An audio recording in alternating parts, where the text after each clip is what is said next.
जय श्री कृष्णा दोस्तों। आज हमारा गीता अध्ययन का 12वां दिन है, तो शुरू करते हैं अपना आज का अध्ययन। कृष्ण का अर्थ है सर्वोच्च आनंद, और इसकी पुष्टि हुई है कि परमेश्वर समस्त आनंद के आगार हैं। हम सभी आनंद की खोज में लगे रहते हैं। भगवान की ही भांति जीव चेतना से पूर्ण है और सुख की खोज में रहते हैं। भगवान तो नित्य सुखी हैं, और यदि जीव उसकी संगति करते हैं, उनके साथ सहयोग करते हैं, तो वे भी सुखी बन जाते हैं। भगवान इस मर्त्यलोक से सुख से पूर्ण अपनी वृंदावन लीलाएं प्रदर्शित करने के लिए अवतरित होते हैं। अपने गोप मित्रों के साथ, अपनी गोपिका सखियों के साथ, वृंदावन के अन्य निवासियों के साथ तथा गायों के साथ उनकी लीलाएं सुख से ओत-प्रोत हैं।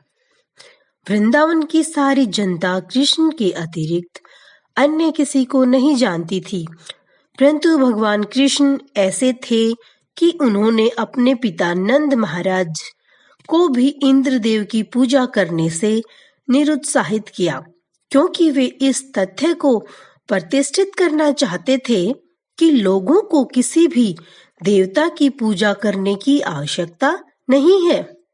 उन्हें एकमात्र परमेश्वर की पूजा करनी चाहिए, क्योंकि उनका चरम लक्ष्य भगवत धाम को वापस जाना है। मेरा परम धाम न तो सूर्य या चंद्रमा द्वारा, न ही अग्नि या बिजली द्वारा प्रकाशित होता है। जो लोग वहां पहुंचते हैं, वे इस भौतिक जगत में फिर कभी नहीं लौटते। यह श्लोक उस नित्य आकाश का वर्णन प्रस्तुत करता है।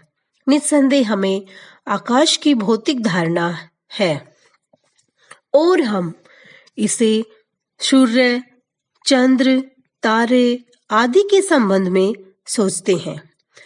किंतु इस श्लोक में भगवान बताते हैं कि नित्य आकाश में सूर्य, चंद्र, अग्नि तथा बिजली किसी की आवश्यकता नहीं है, क्योंकि वह परमेश्वर से निकलने वाली ब्रह्म ज्योति द्वारा प्रकाशित है।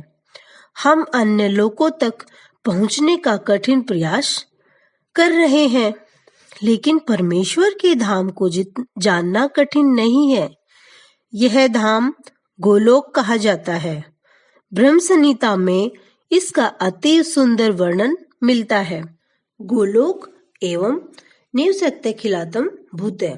भगवान अपने धाम गोलोक में नित्य वास करते हैं, फिर भी इस लोक से उन तक पहुंचा जा सकता है, और ऐसा करने के लिए वे अपने सच्चिदानंद विग्रह रूप को व्यक्त करते हैं, जो उसका असली रूप है। जब वे इस रूप को प्रकट करते हैं, तब हमें इसकी कल्पना करने की आवश्यकता नहीं रह जाती कि उनका रूप कैसा है। ऐसे चिंतन को निरुत्साहित करने के लिए ही वे अवतार लेते हैं और अपने श्याम सुंदर स्वरूप को प्रदर्शित करते हैं। दुर्भाग्यवश अल्पज्ञ लोग उनकी हंसी उड़ाते हैं, क्योंकि वे हमारे जैसे बनकर आते हैं और मनुष्य रूप धारण करके हमारे साथ खेलते कूदते हैं।